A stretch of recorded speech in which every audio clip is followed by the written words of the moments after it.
Stephanie, thanks so much for taking some time to hang with me today. I appreciate it. Thank you so much for having me here, David. I'm excited. Well, we had a chance to talk a few days ago, and we were talking through some different experiences that we've had. And one of the things that you shared with me was this whole concept of plant medicine, which is, I think, kind of code word, I think it's like a code word. I'm like, the first time I heard it, several months ago, I was like, huh? Plant medicine? What are we talking about here? So maybe tell us when and how did you first experience plant medicine? Sure. Well, for those who might be unfamiliar with plant medicine, what I'm going to be talking about is my experience with essentially psychedelics used for expansion of consciousness and healing. And this has been a huge, huge part of my journey.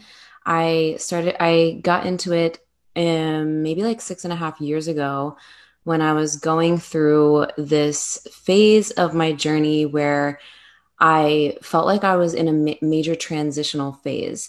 I had my personal training business, was kind of like phasing out of that and feeling pulled to do something different or something more.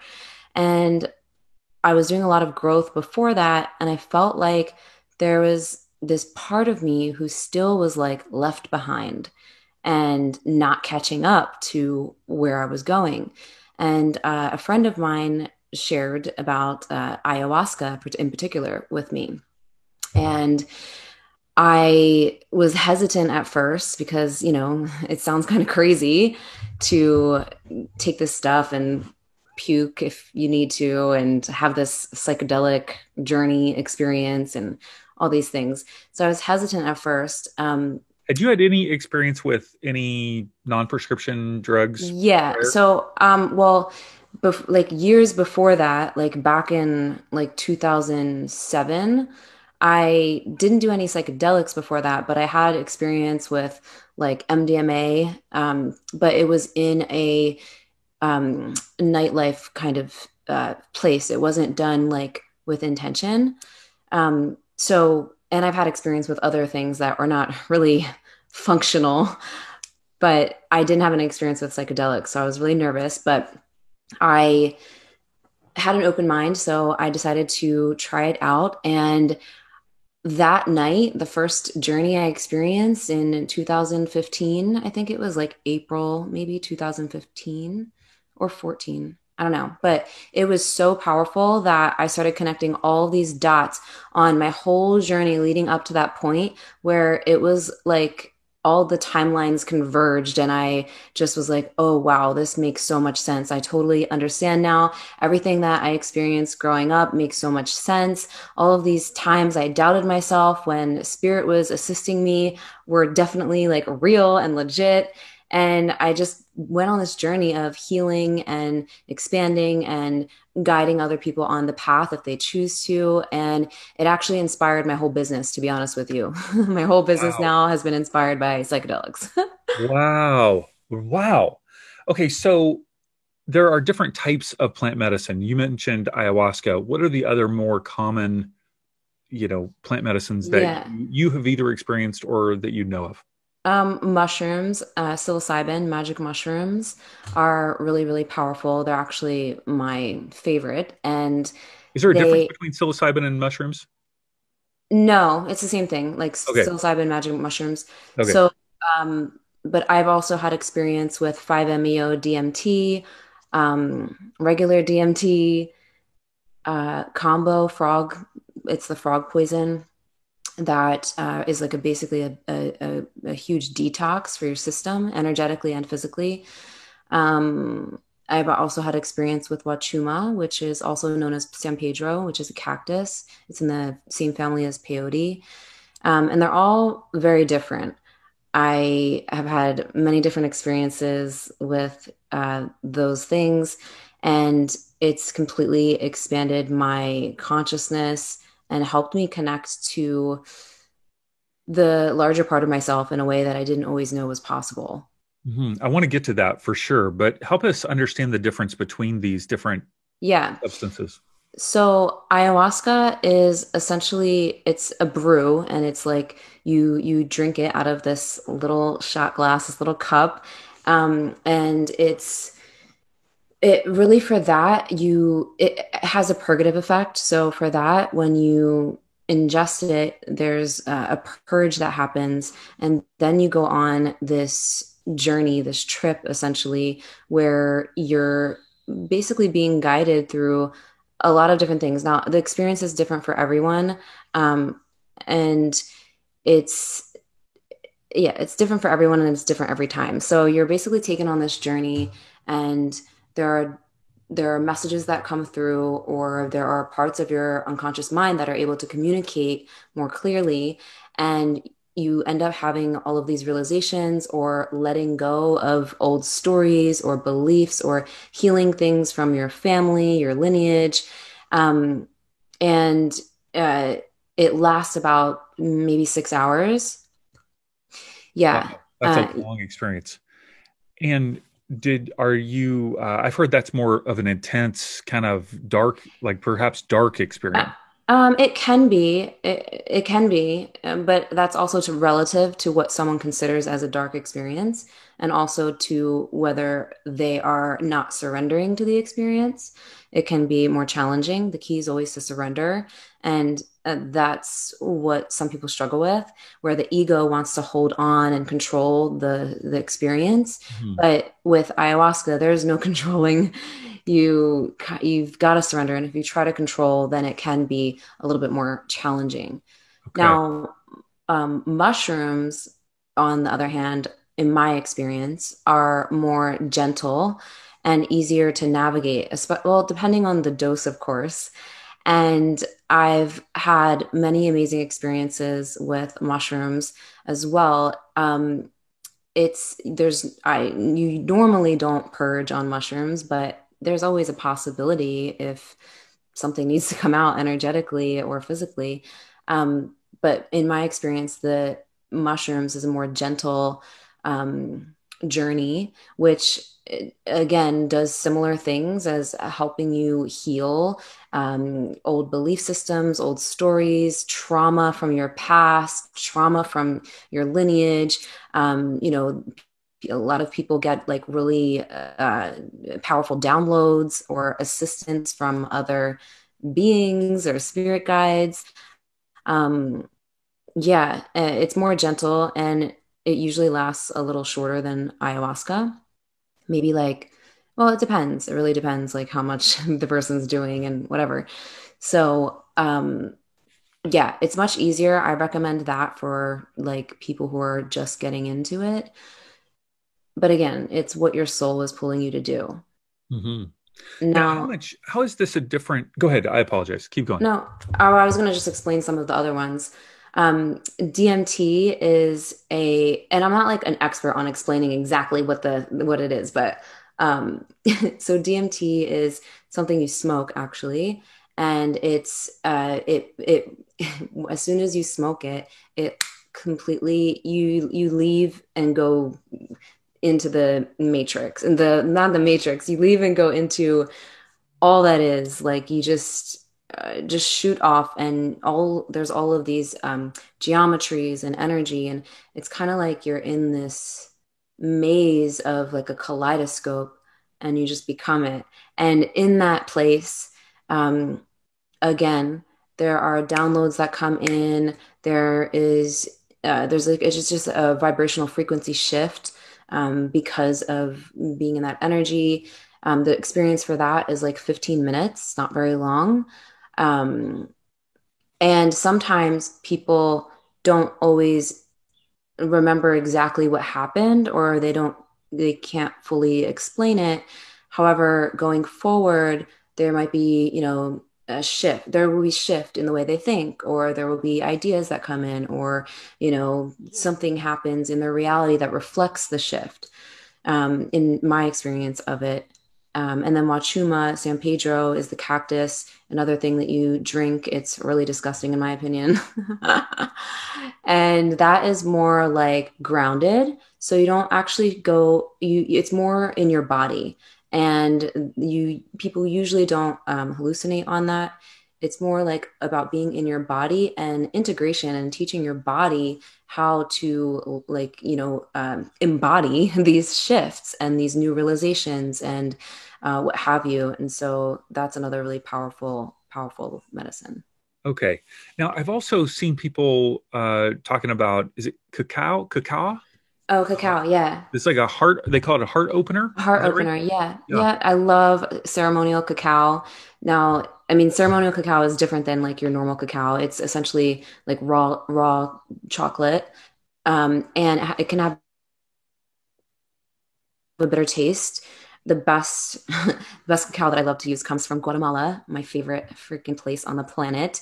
And that is a heart opener. So that is something that it's not a psychedelic. It doesn't, do anything like that. You can get some now and create like a morning ritual out of it. But cacao opens your heart and inspires creativity, embodiment, flow, movement.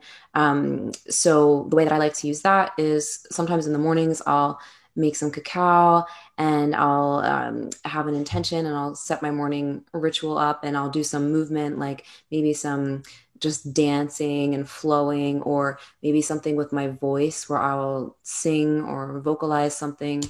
And it really just brings you to the present moment and you feel more connected to yourself and everything. And breath work is really cool to do on cacao as well. Hmm. Okay. Now you've just blown my mind with all these things, which I think we should probably say at this point are illegal substances. Am I correct in that? Yeah, well, most of them. Cacao is not. Mushrooms is being decriminalized in several states now. So there's a big shift that's happening on the planet. And yes, and most of them are normally done in other countries, in the Amazon, in Peru, Guatemala, Costa Rica. But they actually are starting to decriminalize and share a lot more studies. There's tons of studies out there, specifically on mushrooms and even MDMA, on how they can help people heal and expand and assist them in so many ways if done in the right set and setting. And of course, with someone who knows what they're doing in facilitating the experience. Hmm. So take us into an actual plant medicine journey and like kind of walk us through, like from step one, I kind of have a desire to do something like this to like, do I look this up on Craigslist? Like like take me through the whole journey. The whole journey Yeah. of getting into it, or the whole journey like the actual experience of Both. mine. Both. Like how would I, connect with someone and then what is the actual experience? Let's just say psilocybin, for example. Okay. Well, I would say start with an intention, and that's where you start with everything, especially when you want to try something like that. Um, I think that a lot of it is, I mean, I would research it. Also, if you know anyone in the field of this kind of work, perhaps they would know someone that is trustworthy to refer you to so that you can have a safe space and a safe container to have your first experience. I would never recommend doing this alone, especially if you're new to it. And also, a side note, it's not like this is like the cure, the end all be all. You need to do this or else blah, blah, blah. People can have the same type of transformation and growth without the plant stuff. However, it is really, really powerful and can facilitate radical shifts. So I would research it or talk to someone maybe who's in this realm of work, see if they can refer you to someone, and also make sure that you are genuinely feeling pulled to do it. You're not doing it because you think you need to do it. You're not doing it because other people want to do it. You're not doing it because you think it's going to heal or cure you or fix you, because there's no fixing.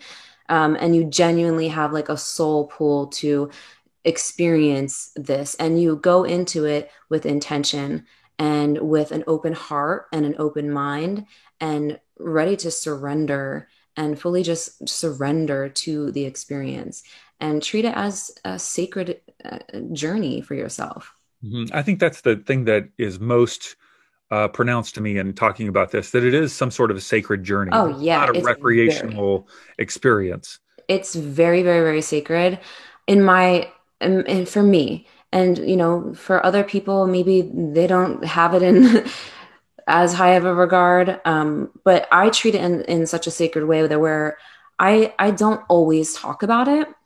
Um, I love I love sharing my journey with it. And I love guiding people, to learning about it through my experiences. Um, it's also part of that sacredness for me specifically, is sharing it in a way where it's through my experience. It's not like, oh, you need to do this. I'm doing all of these things, all these plant medicine journeys, and this is all the breakthroughs and all. I am intentional with like the way that I share it, how much I share it, and all of that, and that has to do with like the sacredness of it too. Because I see a lot of I do see people that they start getting into it and they're really excited, of course, because it's transformational. And then they just start sharing it from this place of like trying to get everyone to do it. They And become a it's recruiter. really, yeah. And I like, hey, I'm all about it. Like, and it's like, you gotta do what's best for you, you know? Okay, so now I found someone, aka a shaman, who's going to help me have this experience. What is that general experience like? Am I going into a dark room? Is this like, Well, it depends, like what kind of experience. Like every facilitator or shaman works differently. There have been groups that I've done, like traditional Shipibo ayahuasca, which is like how they do it in most of Peru with the Shipibo tribe. And with those type of ceremonies, it is it's like pitch black. There's one candle lit, and that's it. And everyone has like their little mat or bed, like in a circle.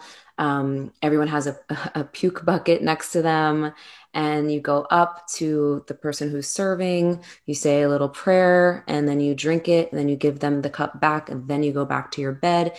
Then you kind of just surrender into it, wait for the purge if it happens. Sometimes it doesn't. I don't always purge when I've done ayahuasca, traditional ayahuasca. And then you just lie in your space and go within, close your eyes, and go on your journey. And most of the time, there will be the shaman or their assistants that are helping them will come and sing songs or icaros, they're called, that actually help move the energy of the medicine. And actually, also the icaros that they sing facilitate the purge for whatever reason. Sometimes the things that they sing in ayahuasca journeys in particular speaks to the medicine, because there's actually it's ayahuasca's known as the grandmother spirit, and a lot of people refer to her as she. And so these icaros speak to the medicine and really inspire purges in people if needed, and many other things, and just and help with the journey and the things that come up in the person's experience. And like I said, that lasts about 6 hours, and then you basically fall asleep and you wake up the next day and you integrate. But for other experiences I've had, it's more, I guess the word can be modern. I don't know. Um, but it's like you get in a circle, you share your intentions. Everyone has their intention for the work, and what are then some you're examples of intentions? But just as a side note, like so for somebody, my first, I'll take you into my first experience. So my first experience, my intention was to, or actually, I'll take you into the one where I opened my light language. That's a good one. That was a recent. My intention that night was to just lift any old grief from my system, emotionally and physically, and to find my spark again, because I was feeling like really depressed and a lot of things were coming up for me. And so that was my intention that night. And so I got there, we shared our intentions. And is it cool if I take you into that journey? of course, yeah. So, okay. I shared my intention, and let me rewind for a second. before this particular experience that I'm about to share, I was like, I was going through it. All this stuff was coming up. And I woke up from a dream that night. I don't even remember what the dream was, the night before. I woke up from a dream and I was just crying and crying and crying and like crying, like as if someone just died. Like I was crying. I couldn't go back to sleep. I woke up at 4 in the morning. I was crying all day. And I knew that this was coming up because I had a journey that night. And so, when I got to the place, I was kind of like a hot mess. And then I shared that intention, and then he served the medicine. And I went into my experience, just lied down, and the facilitator said before the experience, I'll come around if you need any assistance or if you want to work through any of that later. And so I went into my journey, and I was having all of these like conversations in my mind, but with people in my real life. And it was as if I was working with them in another dimension to work through some of the stuff that was coming up for me. And honestly, because of that, it created a lot of shifts in my real life, Hmm. which is not the first time that has happened. And you can do that actually on your own too without the medicine. Just a side note, have conversations with people in your mind, lovingly conversations. So that was the first part of my journey. And then I was getting a lot done through these conversations, and realizations were coming. And um, then the facilitator came by later on, and he said, "How you doing? Do you want to work through anything?" And I was like, "I'm good. I'm kind of just having conversations with people in my mind." And then all of a sudden, I just started like crying. I guess because I felt safe and I wanted someone to witness me in what I had to release. I Hmm. didn't really want to do it on my own, because there's power in having someone witness you in all of your pain Hmm. you know? So I started crying, and then he just sat there and was just encouraging me, like, "You're doing awesome." And then my cry turned into a belting wail and a guttural, like, outpour of the most intense, excruciating, like, emotional pain and bliss that I've ever felt in my entire life. It literally felt like I was crying for everyone in the world, like for every time I felt not good enough, every time I was abused, every time I didn't feel lovable, every time my whole lineage and the women in my lineage and in the world. And this cry was so powerful and profound. I can't even explain it. It didn't even sound like it was coming from my body. Hmm. This cry was coming from so deep, like on a cellular level, that I literally felt all of this grief lifting from my body. I Wow. literally felt it being pulled out of my tissues from the vibration of my voice, because there's something about like expressing fully, like when you're feeling something. And I Hmm. had never fully, fully, fully, fully, fully expressed the grief that apparently I was holding on to. And with the vibration of my voice, of crying it out and like just not being attached to any story at all, helped me lift it all the way out. And as soon as it came all the way up and out, it was about 20 minutes of crying. As soon as it came all the way out, right away, I started speaking light language, or speaking in tongues, making all these sounds like uncontrollably. It flooded in for hours on end. And my body was like being thrown around in in a good way. And there were parts of my body that were moving, that I could tell that things were being shifted and released on a cellular, like musculature, like tissue level. And it was just the most wild, life-changing experience I ever felt. And so my intention was, I wanted to lift my grief so I could find my spark again. And that light language that came through was literally just a clear channel to source that was flooding in, and uh, helping me find my spark again, and remind me who I am. That was one of the biggest experiences I've ever had. Hmm. Okay, I have lots of questions. Lots of questions. One is you're going off having this loud experience in the same Yeah. room as everybody else having their own experience. Are they kind of like come on now, quiet down here. I mean, I paid to be here and have my own Yeah. experience. You're interrupted. Like, or is everybody in their own zone? Could you snap out of it? Do people I realize you're yelling? Yeah, well, here's the thing. Normally, I'm very quiet and I have my eyes closed and I don't have a peep come out of me the whole time because I like to, that's how I'm there to work and go in. This experience, um, people are crying and doing things at times, but this was particularly like loud. And there were moments where I did feel like I was being too loud, and my ego was like, I asked the facilitator, I was saying, I'm sorry, I'm not trying to hijack the energy here.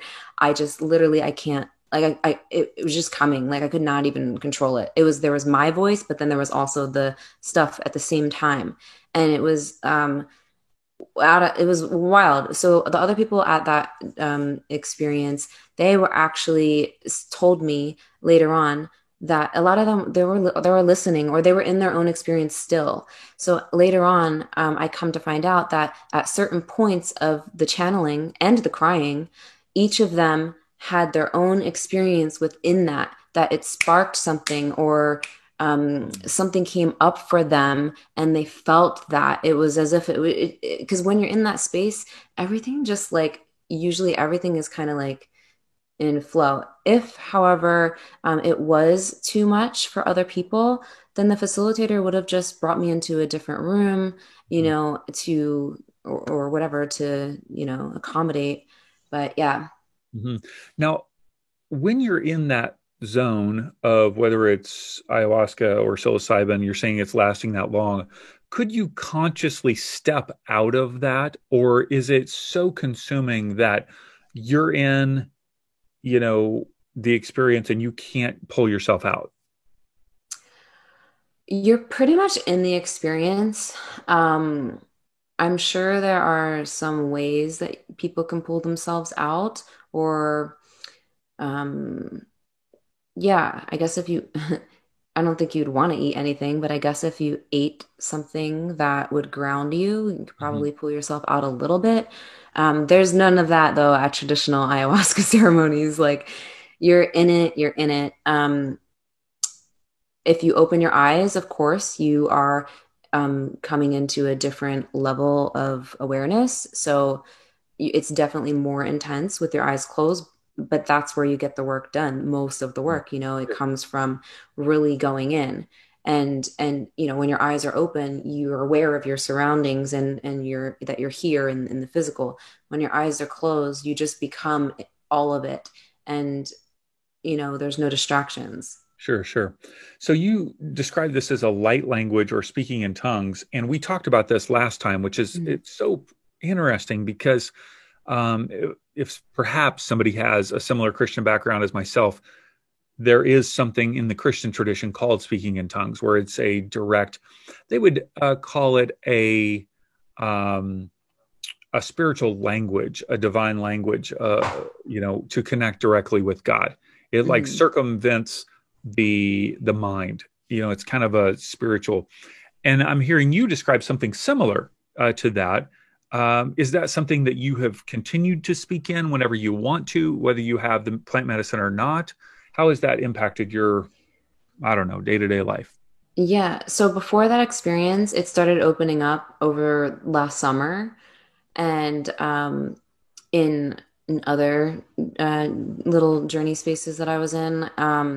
And so it started opening up a little bit, where I noticed that I would feel people's energy and a sound would want to come out.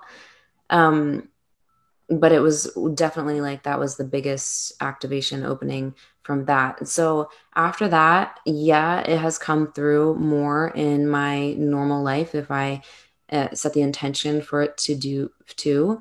Um, I have to be a willing participant and get out of my mind and into my heart, because it comes from the heart. And so, singing and doing mantra work has really helped me. I do this mantra work with my vocal transformation coach, and it helps me really tap into that and be able to do it in everyday life. So, yeah, I can do it like when I have the intention to do so. It's a new gift that's been opening for me. So I just recently started kind of sharing a little bit of it online, and it's still something that's like very sacred to me that I'm exploring and expanding on and understanding more and more because there's a lot of like that night in particular there this was going on for hours. Now the light language or speaking in tongues, whatever you want to call it, it's sound, it's sound frequencies, and so it's not meant to be understood by the conscious mind. Your unconscious mind will understand it though, and so it's densely packed with information. It's like beyond just a sentence. So that night, a lot of freaking information was downloaded into me and to for the others in the room because it's for both the receiver of it and the people, well, the receiver and the transmitter of it. Um, it's the information is there, and um, so yeah, I'm still integrating a lot of everything that's been coming through in other ways outside of just that. Do you know other people that have this light language as well in your own Yeah. circle of friends? In my circle of friends, yeah, there's a couple Mhm. people who one of them has been doing it for a while. Another one, it just recently started opening up for her as well, same time frame. Hmm. It's actually Okay. opening up for a lot more people lately because so see, a lot of the things that came through that night, I know in my mind, like I can tell you in my normal like language, um, still. And so it's just like these knowings, if that makes sense. Hmm. So, a lot more people are being activated with their light language because we all can do it. It's, but a lot more people are being activated lately because of everything that's going on the planet, and actually sharing your light language or even doing it for yourself. It emits a frequency and a vibration, and it like activates something in other people who resonate with it. Hmm. You're making me think here. It's amazing. Um, okay, so you talked about after you wake up, then the next day, you have this process of integration. What does that mean? What Yeah. does integration mean? Are you just physically and emotionally, mentally exhausted as well the next day? Mm, not not really. It depends. I usually feel amazing the next day. I might be a little tired depending on how late I stayed up. Um, but the integration is the by far the most important part, and this is actually often the most um, I don't, it's not, a lot of people don't really understand how important the integration is. They think, I have this big experience, my whole life is going to change. No, it's not, unless you know how to integrate it back into your life and you have new practices or habits or ways of showing up in your life that support the new learnings and understandings and shifts that you've had. And having support in doing that is extremely important, especially if you're so used to doing things a certain way or you're so used to operating from your old stories or old trauma and now you have this new way and your body's catching up. It's important to have someone support you in that integration. So the I luckily have a huge soul family who is they're all amazing coaches and healers and facilitators that they're like my life team, my integration team. um, However, when you go doing this experience, the next day you do integration and you basically share your learnings or like what came up in whatever way you want to, and then the person facilitating will help you ground that to bring that back into tangible actions or awarenesses or new perspectives for you to bring back into your everyday life so that you can actually integrate that. And some people will have like follow up kind of connections. Not all. Like if you're going to the jungle in Peru, like there's no integration usually, And so that's a really important piece of this. So for you, the next day, if you don't mind sharing, because you shared the experience, what was the integration then the next day after you had this latest experience? It was, I'm not like, It was really profound. I was like processing a lot. I was like mind blown actually because there was crazy things that happened that night that confirmed that like I mean, I already knew that there was no controlling what was coming through me. I already knew that. Um, and on top of that, there were things that confirmed it. Like there was one point where I told everyone in the room, I asked if I could share what was actually happening, and I told them what is coming through is this blueprint of perfect health and healing for everyone here. And that's what these sounds and frequencies and stuff are. And right after I said that, the facilitator turned to me and he was like, "You're not going to believe this, but the song I just put on before you said that is called Blueprint." And then right after that, the speakers, there was two different speakers on each side of the room, portable speakers that were not like, whatever. There were two different speakers that they got muffled and there was this feedback like when everything was happening. It was nuts. And then there was one word that I kept saying, uva. And um, one of the people there looked up what uva meant and it means light.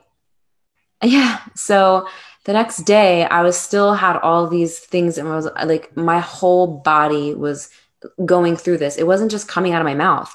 I literally felt vibrations throughout my whole body. It was being like moved around, like sitting up, laying down. Like it literally was a full body thing. So that integration was more like, okay, how can I be in my heart more and allow this gift to unfold and expand as it's meant to? And so it was more of about that of okay, oh, so the biggest lesson also I realized during that integration was the power of full expression of everything that you feel or what you want to say or anything like who you are, because that full expression of the grief, even though it was uncomfortable, it was freaking blissful at the same time because I was, allowing myself to actually express it. And so many people don't allow themselves to express undesirable emotions like sadness or grief, especially grief is like a really heavy one. And, we push it down to protect ourselves or whatever. And so the lesson from that during the integration also was to really hold space for myself to feel whatever I feel whenever it comes up in full expression without being attached to any story, because that's the key.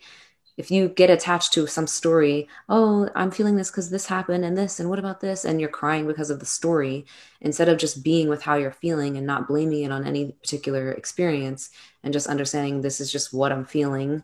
Hmm. And it doesn't necessarily matter why you're feeling it, but this is what is coming up. So holding space for that will allow you to bring more of your authentic expression from your heart through. That's what activated the light language more, was allowing myself to fully feel it. And what happened was it brought more of my light back into my body and opened my heart to be able to have the other stuff come through, or otherwise like in normal life. Hmm. So, who would you say would? It sounds like you are. Are you doing this like every other, night or something? I mean, it sounds No, no, like no. No. I no. mean, it's been like 6.5 years since I started this type of work. Hmm.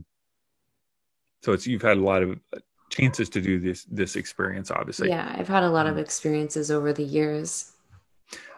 who would you say would benefit most from this type of experience? Like I know in the beginning you said if you feel like you're being called to it, if you feel like there's an intention, Yeah. but who would you say is best wired for this?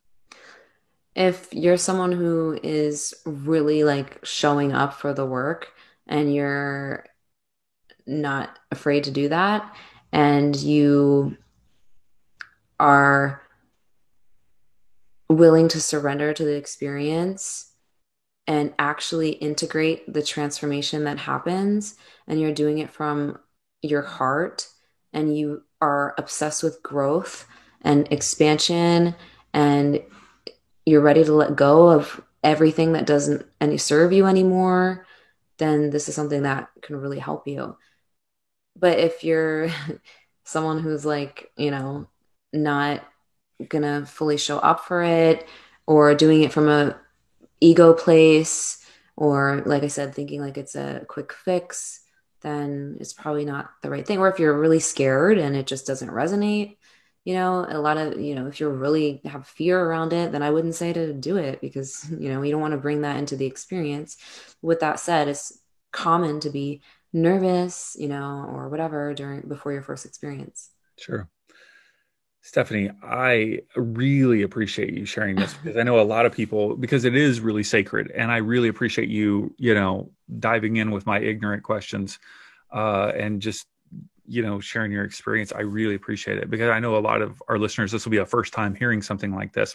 And Mm. I've had a couple of people in my life that have been experiencing these plant medicine journeys. And so it's definitely caused me to be intrigued by it and something that kind of fast forwards growth and allows for transformation at a level that therapy or personal development Oh, yeah. could not do. I did a lot of therapy before this.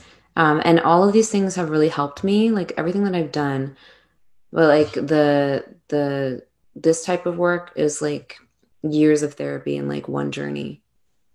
Amazing. And also you live a more aligned, compassionate, heart-centered, um, fulfilling life because you're in your heart more than those old stories. Hmm. All right, tell us about Spiritual Boss Babe because we've been talking all about plant medicine, but I just want for just a moment for people to be exposed to what you do and particularly how you could help them. Yeah.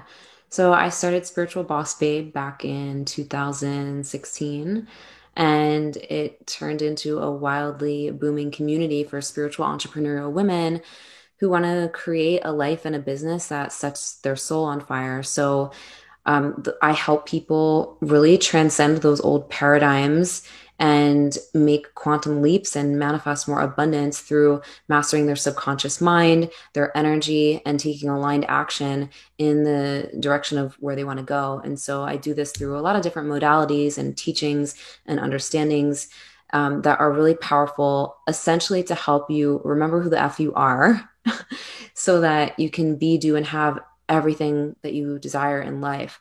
And it's been so fulfilling and amazing. And I am actually gearing up to launch my certification program as well, that so that I can help people with these modalities, these particular modalities that I teach, like hypnosis and such, to facilitate more powerful transformation for themselves and for their clients.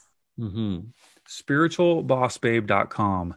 So if Yes. you are interested in your own spiritual journey, your own breakthroughs, you can connect with Stephanie. But also, if you're looking to be certified to grow your own business, that's a huge part of what I hear you taking the next step. And you have a podcast which has the best intro music and intro of any podcast Oh my God, thank you. anywhere. Yeah, it's absolutely amazing. So, Stephanie, thanks for taking time to just share your journey. I really appreciate it. Thank you so much. It's my pleasure.